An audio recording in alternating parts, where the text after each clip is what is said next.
So this is a video about interfaces. So I'm going to talk about interfaces and how they work in Java. So I already made some code from my last video about inheritance. So it's probably a good idea to see that first, but you can also try to just follow here. But I want to talk about what interfaces are and their role in Java. So interfaces have different roles in Java, but basically it's like a recipe, or you can say it's like a template that you want to define for some classes that they need to follow in order to be compliant with that interface. So you can kind of say you want something to comply with a certain set of rules. So I want to show how we declare an interface and use it in a class using the implements keyword. So I already have some classes here.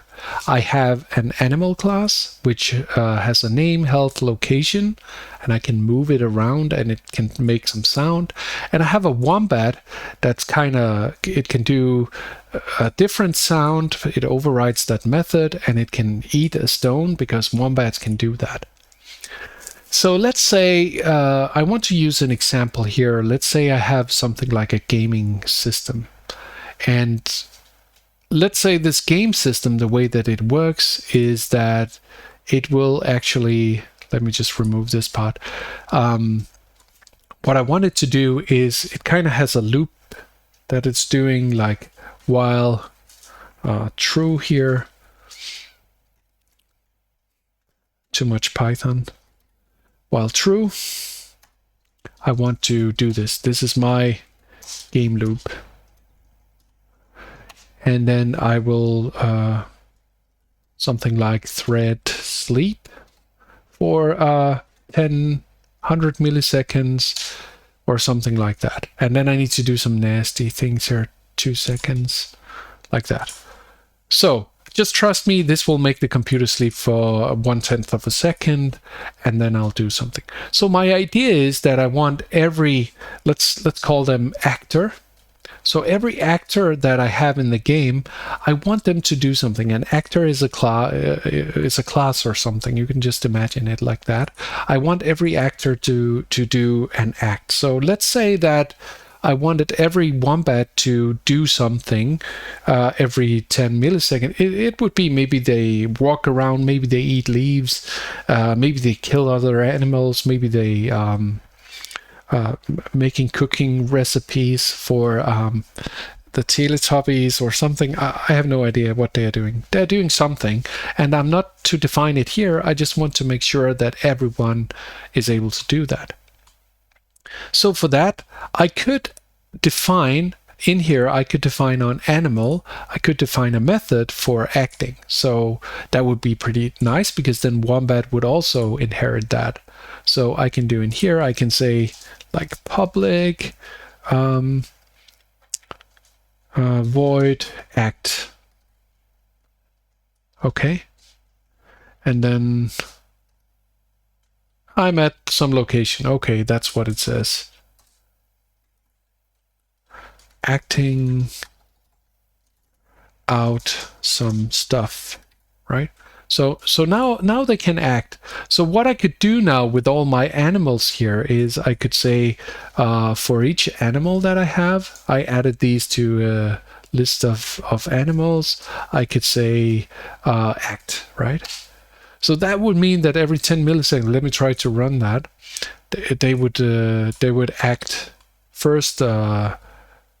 I'm Alan at 0 acting out some stuff, right? So Alan and Steve, if I stop the program, I need to force quit because I made a endless loop.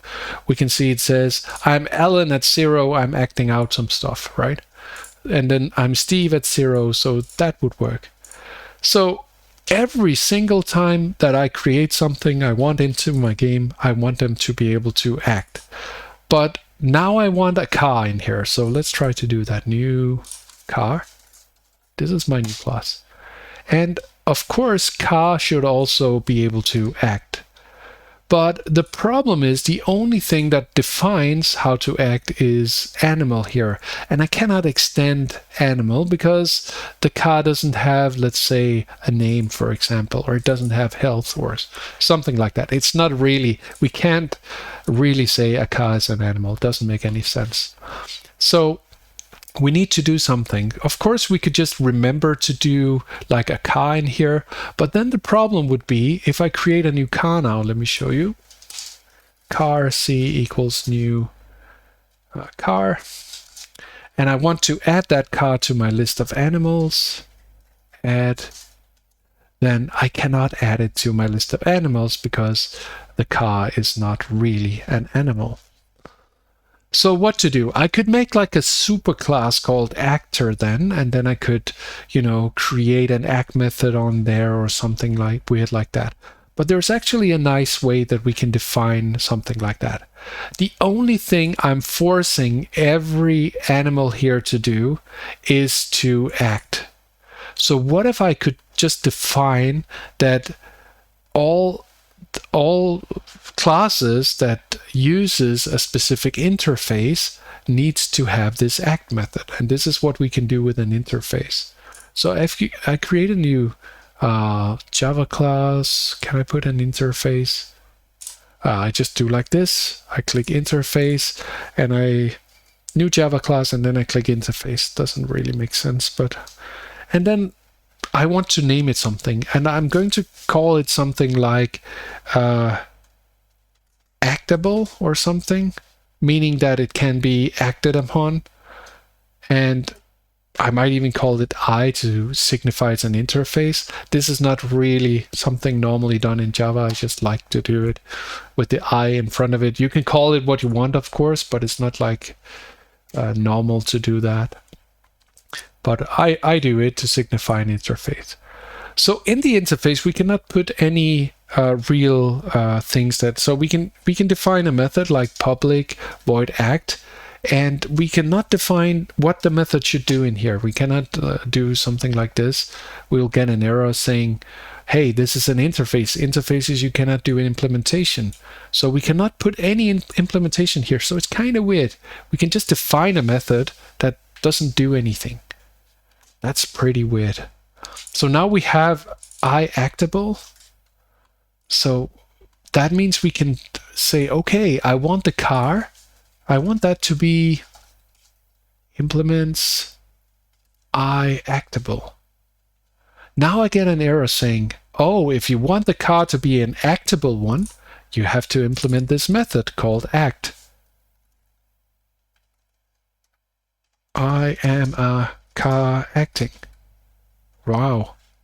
Nice. So now I actually found out that if I have an interface like iActable and I implement that on the car, I'm forced to override that method because iActable doesn't know what to do. It just says act. I'm just saying if you want to be an iActable, you just have to be able to act.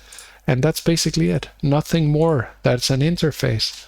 So the car here, we can see now the car is acting, and we can also make the implements iActable, and that works out of the box because it already have the act method in here.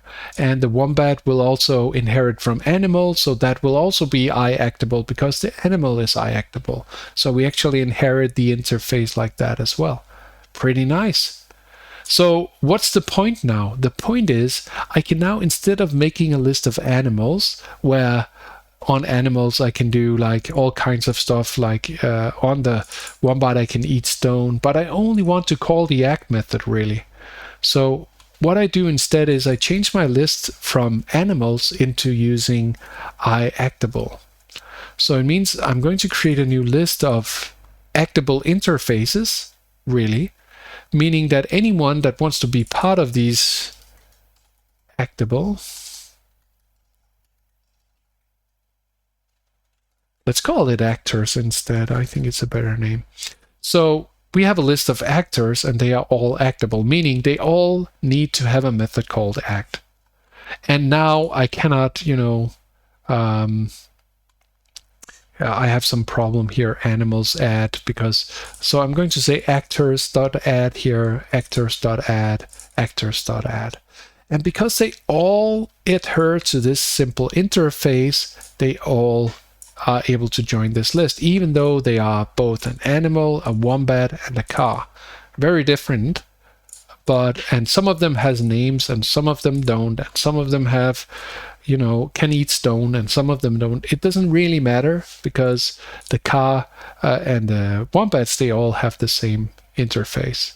So now I cannot loop over animal, I need to loop over actable, and not over animals but actors. So now I loop over the list of actors, call it actor, I don't like the A1 name. So now it means that this game engine will be running 10 times per second, and they will just be doing stuff. Either it's the car, or let's stop it immediately. So you can say, I am Alan at 0 acting out some stuff. I'm car acting. So the car doesn't act like Alan and Steve does. Alan and Steve acts a certain way because they are animals, but the car acts differently because it's a car. So it does car things, right? So this way we can have like these interfaces that can define what I would call behavior that we haven't defined at the point where we actually show the interface. So we just make an interface, say this is the behavior that I want, this is I want it to act and it needs to be void, and that's it. So now they all need to have the act method. So in any time in the future when I make new things, I just need to implement that interface and it will work.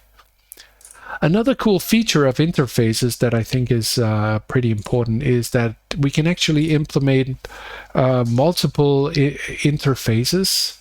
There is one in Java, for example, serializable. So I could also implement this interface at the same time. We cannot do that with classes. We cannot inherit more than one, but we can have multiple interfaces. There are no problems in that because, again, let's say two interfaces have the same method name, then that's not going to be a problem, because if they are exactly the same, they will just inherit one of them because there are no implementation in here, so there's no problem. And this is one of the problems with multiple inheritance. So with interfaces, we can actually inherit any amount that we want. So what do we use interfaces for? Like, I think the most important way of using them is that we can put them into like what can you call it? Like you can put an interface and say this is just the way I want this to work without specifying how it needs to work. And this way you can use a lot of decoupling of the different layers in your system. So in this example here, we can see that we can just work on these interfaces and the game loop doesn't need to think about anything else. And it's also very easy when I create new actors for my game here. I can just implement this interface and it just works immediately without changing the main class here. It can also be used in other ways. So I showed an example actually here. By purpose, I used the serializable interface. If we go into this interface, it looks like this. This is actually the entire implementation. It's empty. You're right about that. There's nothing in here, like an empty interface. So this is a bit weird, but this is called a marker interface. So it just marks it as serializable. And this has to do with when you're using Java for saving classes or the state of classes into your disk or something like that, then you use this to mark that it's okay for the serializer to actually save this to disk to avoid, accidentally saving passwords or something like that. So that's basically what this is for. So it actually doesn't do anything. There isn't even, methods, but this is special. This is very special. Normally we use it for indirection.